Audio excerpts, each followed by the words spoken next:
बिस्मिल्लाहिर्रहमानिर्रहीम अस्सलाम वालेकुम डियर स्टूडेंट्स। आज हम चैप्टर नंबर 13 इलेक्ट्रोमैग्नेटिज्म के first 5 conceptual numerical question discuss करेंगे। So first numerical is at what distance from a long straight wire carrying a current of 10 ampere is the magnetic field is equal to Earth's magnetic field of 5 into 10 power minus 5 Tesla. कहते हैं आपने distance find out करना है एक long straight wire का। कब? जब उसमें से करंट गुजर रहा है 10 एम्पियर्स और उसमें से जो मैग्नेटिक फील्ड गुजर रही है वो उतनी ही है जितनी वो कह रहे हैं कि अर्थ की मैग्नेटिक फील्ड है, यानी उसकी वैल्यू दी हुई है 5 इंटू 10⁻⁻5 टेस्ला। तो आपने फाइंड आउट करना है कि यहाँ से कितने डिस्टेंस पर है। तो चलिए इसको समझते हैं। स्टूडेंट्स देखिए, न्यूमेरिकल में आपसे ये पूछ रहा है कि एक लॉन्ग स्ट्रेट वायर है ना, और उसके इर्द गिर्द मैग्नेटिक फील्ड प्रोड्यूस हो रही है। अब आपको पता है कि लॉन्ग स्ट्रेट वायर में से करंट गुजर रहा है, वो करंट की वैल्यू उसने दी हुई है 10 एम्पियर्स, तो वो मैंने गिवन में नोट कर लिया। ठीक, फिर वो कह रहा है कि यहाँ पर मैग्नेटिक फील्ड इस करंट कैरिंग वायर के इर्द गिर्द मैग्नेटिक फील्ड प्रोड्यूस होगी, आपको पता है। ठीक है, तो करंट कैरिंग लूप या वायर कंटेन्स अ मैग्नेट या creates a magnetic field around it, तो इसके इर्द गिर्द मैग्नेटिक फील्ड प्रोड्यूस होगी। ठीक है, और उस मैग्नेटिक फील्ड की वैल्यू भी हमें दी हुई है, B is equal to 5 into 10⁻⁻5 tesla. Sorry, यहाँ पर -5। ठीक, अब वो कह रहा है ये जो मैग्नेटिक फील्ड है ये इतनी है जितनी अर्थ की मैग्नेटिक फील्ड है। तो आपने क्या करना है, यहाँ से डिस्टेंस, ये कितने डिस्टेंस पर ये मैग्नेटिक फील्ड प्रोड्यूस हो रही है वो डिस्टेंस फाइंड आउट करना है। ठीक है, यानी टू फाइंड में हमें आर फाइंड आउट करना है। अब स्टूडेंट्स हम चूंकि ये जानते हैं कि ये करंट कैरिंग वायर है, सिंपल सी स्ट्रेट वायर है, तो इस पर हम बायोट-सैवर्ट लॉ लगा सकते हैं। तो बायोट-सैवर्ट लॉ कहता है B is equal to mu naught I over 2 pi R. इस फार्मूला को हम एक्सप्लेन कर चुके हैं। ठीक है, अब देखें यहाँ पर करंट भी है, आर भी है, पाई की वैल्यू भी हमें पता है, तो हमें एक चीज़ और पता लगनी चाहिए, mu naught permeability of free space, और उसकी वैल्यू हमें पता है वो होती है 4 pi into 10⁻⁻7 tesla metre per ampere. ठीक है, तो ये फार्मूला हमारे पास। अब इस फार्मूले में देखिए सारी चीज़ें क्या बने, आर की वैल्यू फाइंड आउट कर सकते हैं, आर के लिए अरेंज कर लें। आर के लिए क्या हो जाएगा, R will be equals to mu naught I अपनी जगह पर। ठीक है, इस आर को तो ले जाएं और बी को इस साइड लेकर आ जाएं, क्या हो जाएगा, divided by 2 pi B. Values put कर लें, R is equal to mu naught की वैल्यू भी है 4 पाई इंटू 10⁻⁻7। ठीक, मल्टीप्लाई विद करंट की भी वैल्यू है 10 Ampere's, divided with 2 into pi की वैल्यू 3.14 और बी की वैल्यू भी है 5 इंटू 10⁻⁻5। सारे को इसको मल्टीप्लाई कर लें, फिर इसको मल्टीप्लाई करने आपस में एक दूसरे पर डिवाइड कर लें, तो आर की वैल्यू हमारे पास आ जाती है 0.04 मीटर्स, यानी यहाँ से ये वायर 0.04 मीटर्स के फासले पर, यानी इतने डिस्टेंस पर ये मैग्नेटिक फील्ड इतनी प्रोड्यूस करेगी। स्टूडेंट्स चलते हैं अपने नेक्स्ट क्वेश्चन की तरफ। A long solenoid having 1000 tons uniformly distributed over a length of 0.5 meter produces a magnetic field of 2.5 into 10⁻⁻3 Tesla at the center. Find the current in the solenoid। कहते हैं एक long solenoid है और उस long solenoid के 1000 turns जो हैं वो यूनिफॉर्मली डिस्ट्रीब्यूट हुए हैं, और उन टन्स की जो टोटल लेंथ है वो 0.5 मीटर है, और इसकी वजह से जो मैग्नेटिक फील्ड प्रोड्यूस हो रही है वो कितनी है जी, 2.5 into 10⁻³ Tesla. Find the current in the solenoid. इस सोलिनॉइड में करंट आपने फाइंड आउट करना है। देखिए स्टूडेंट्स, वो कह रहे हैं कि एक मैग्नेटिक सोलिनॉइड है और उस सोलिनॉइड के जो टर्न्स हैं वो क्या हैं, 100। फॉर एग्जांपल देखें, सोलिनॉइड एक इस तरह की वायर होती है जो किसी भी आप सिलेंडर पर इंसुलेट की होती है, इस तरह कंटिन्यूसली आप उसको वाउंड करते रहते हैं। तो ये जो टोटल टर्न्स है ना, ये टर्न्स की तादाद उसने दी हुई, उनको हम कह लेते हैं एन, यानी नंबर ऑफ टोटल टर्न्स वो है 1000। ठीक है, और इसकी जो ओवरऑल टोटल लेंथ है ना, ये जो टोटल लेंथ जो सोलिनॉइड बना हुआ है इसकी टोटल लेंथ 0.5 मीटर है, और इसकी वजह से जो मैग्नेटिक फील्ड भी प्रोड्यूस हो रही है वो क्या है, 2.5 इंटू 10⁻³ टेस्ला। ये चीज़ें हमें गिवन है। वो कहते हैं क्या है, आपने फाइंड आउट करना है, find out is what current, इसकी वजह से करंट कितना प्रोड्यूस हो रहा है।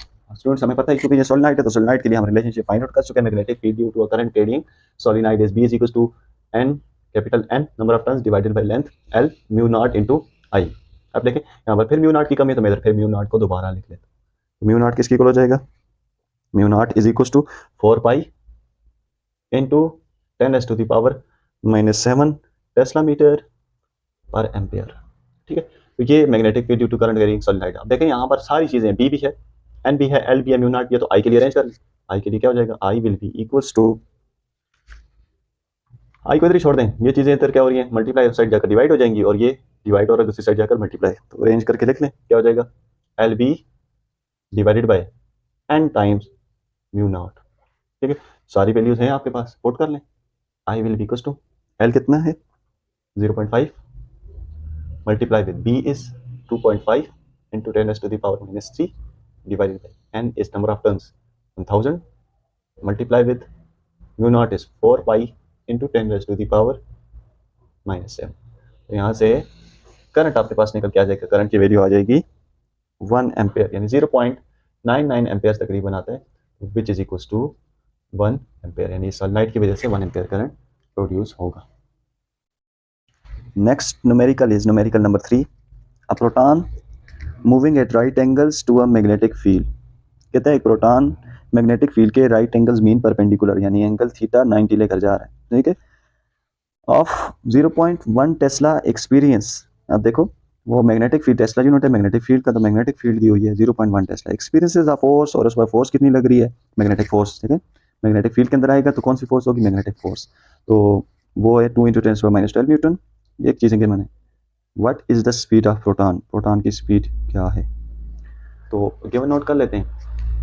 चार्ज ऑन प्रोटॉन में से क्यू पी कह लेते हैं, ठीक है, 1.6 × 10⁻19 coulomb, magnetic field be the हुई है 0.1 टेस्ला, ठीक, और मैग्नेटिक फोर्स उस पर लग रही है, वो कितनी है, 2 × 10⁻12 न्यूटन, और वो कहते हैं ये दोनों एक दूसरे के राइट, मैग्नेटिक फोर्स फील्ड जो उस पर लग रही है 0.1 टेस्ला चार्ज ऑन प्रोटॉन पर, वो राइट एंगल है, राइट एंगल से मुराद वो एंगल थीटा कितना बनाएगी, 90 डिग्री, यानी परपेंडिकुलर, ठीक है। आपने फाइंड आउट करनी है वेलोसिटी ऑफ प्रोटॉन, तो मैं वी पी कह लेता हूँ, ठीक है। तो स्टूडेंट्स हमें पता है कि magnetic force on charge particle moving in magnetic field वो कितनी है, एफ बी से नोट करते हैं, वो होती है तीन चीज़ों पर डिपेंड करती है, क्यू पर, वी पर, बी पर, और साइन ऑफ थीटा, ठीक है। तो यहाँ पर मैं क्या करता हूँ, चूंकि चार्ज पार्टिकल कौन सा प्रोटॉन है, तो क्यू पी हो जाएगा और वी पी हो जाएगा। हमने क्या फाइंड आउट करना है, वी पी, तो वी पी के लिए अरेंज कर लें, तो V P will be equal F B इस साइड ही, और बाकी सारी चीज़ें क्या हो जाएगी, दूसरी साइड जाकर divide, Q P into B sine of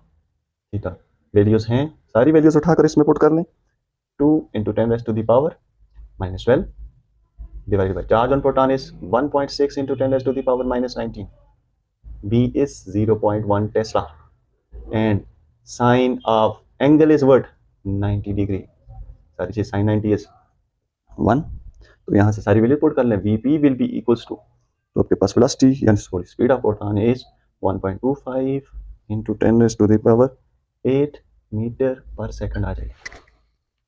So this is numerical number 3. Next numerical number 4. An 8 mega electron volt proton enters perpendicular to a magnetic field. अब 2.5 टेस्ला, कहता है एक प्रोटॉन है वो एंटर कर रहे हैं और उसकी एनर्जी दी हुई है। देखें प्रोटॉन एंटर कर रहा है ना, तो मूव मोशन करता है, तो मोशन करते हुए उसके पास काइनेटिक एनर्जी होगी, तो काइनेटिक एनर्जी हमें दी हुई है 8 मेगा इलेक्ट्रॉन वोल्ट, और वो किसी यूनिफॉर्म मैग्नेटिक फील्ड में जा रहा है और उसकी वैल्यू भी हमें दी हुई है 2.5 टेस्ला। दो चीज़ें फाइंड आउट करनी है, find the proton on force on proton number 1, and number 2 is what will be the radius of path of proton, force on proton magnetic force है, बी फाइंड आउट करनी है। Second में are की value find out करनी है। चलें given पर चलती है, गिवन में देखें जी, हमें काइनेटिक एनर्जी गिवन थी, मैंने लिख ली 8 मेगा इलेक्ट्रॉन वोल्ट, तो चूंकि एनर्जी का यूनिट जाउल्स लेते हैं तो हम जाउल्स में कन्वर्ट करते हैं इसको, मेगा की जगह 10⁻6 प्रीफिक्स आ गया, इलेक्ट्रॉन वोल्ट को कन्वर्ट करो जाउल्स में, तो 1 electron volt is equal to 1.6 × 10⁻19 joule, chapter number 1 इसका प्रूफ है, ठीक है। तो ये यहाँ से काइनेटिक एनर्जी निकल के आ जाएगी, और वो काइनेटिक एनर्जी की वैल्यू मैं यहाँ पर ही लिख लेता हूँ, उसकी वैल्यू आ जाएगी हमारे पास 1.28 × 10⁻12 -12 जाउल्स, ये काइनेटिक एनर्जी, ठीक है। और मैग्नेटिक फील्ड बी दी हुई 2.5 टेस्ला, और उसने क्या कहा ये परपेंडिकुलर जा रहा है, फिर वही थीटा इज 90 डिग्री, दो चीज़ें फाइंड आउट करनी है, एफ बी मैग्नेटिक फोर्स और आर की value, radius of path of proton. Solution पर चलते हैं जी, पहली चीज़ फाइंड आउट करते हैं, पहली चीज़ फाइंड आउट करने के लिए मैग्नेटिक फोर्स का फार्मूला लगाएं, F B will be equal to Q V B sine of theta, तो क्यू कौन सा हो जाएगा, चार्ज ऑन प्रोटॉन, तो इस वजह से मैंने पहले लिख लिया चार्ज ऑन प्रोटॉन 1.6 × 10⁻19 कूलम, ये हमें ज़रूर बताना था, नेक्स्ट लिखा हुआ वो भी पता लग जाएगा आपको। तो यहाँ से मैंने फाइंड आउट करनी है जी, देखिए यहाँ पर चार्ज ऑन प्रोटॉन भी है हमारे पास, बी की वैल्यू भी है, साइन ऑफ एंगल भी है, लेकिन वी की कमी है, तो वी को फाइंड आउट करें, जब प्रोटॉन जा रहा है तो उसके पास कौन सी एनर्जी है, काइनेटिक एनर्जी, और उसका फार्मूला क्या है, half M V square. V find out हो सकता है, वी के लिए अरेंज कर लें, V square will be equals to kinetic energy divided by M into 2 times. इसको अरेंज कर लें, आप समझ जाएंगे, ठीक है। तो यहाँ से v फाइंड आउट करना है तो दोनों साइड स्क्वायर रूट ले लें, तो v will be equal to square root of 2 times kinetic energy divided by m। v will be equal to under root of 2 times kinetic energy is a, find out कर चुके हैं, 1.28 into 10⁻⁻12 divided by, this is mass of proton, ठीक है। तो मास of proton इस यहाँ पे भी एम पी लिख लें, तो मास ऑफ प्रोटॉन भी हम लिख चुके हैं 1.67 इंटू 10⁻⁻27 किलोग्राम। तो यहाँ से v निकल के आ जाएगा। सो v की वैल्यू हमारे पास आ रही है जी 3.9 इंटू 10⁻7 इंटू 10⁻7 और यूनिट होता है मीटर पर सेकंड, ठीक है। सारी वैल्यूज आ चुकी हैं, इस वैल्यूज को इसको इक्वेशन नंबर 1 कर दें, तो put all the values in equation number 1। F B will be equal to, Q की वैल्यू है कितनी है, charge on proton 1.6 into 10⁻⁻19 multiply with B की वैल्यू वो भी है 2.5 टेस्ला, में नीचे कर लेता हूँ 2.5 मल्टीप्लाई विद, और v की वैल्यू सॉरी पुटिंग की वो भी पुट कर लें, वो है जी 3.9 into 10⁻7 multiply with sine of theta, sine of what, theta is 90 degree. सारी वैल्यूज पुट करें तो मैग्नेटिक फोर्स आपके पास निकल के आ जाएगी which is 1.6 into 10⁻⁻11 Newton's. First part find out हो चुके हैं। Now moving towards the second part, तो मैं यहाँ से इसको रब कर लेता हूँ।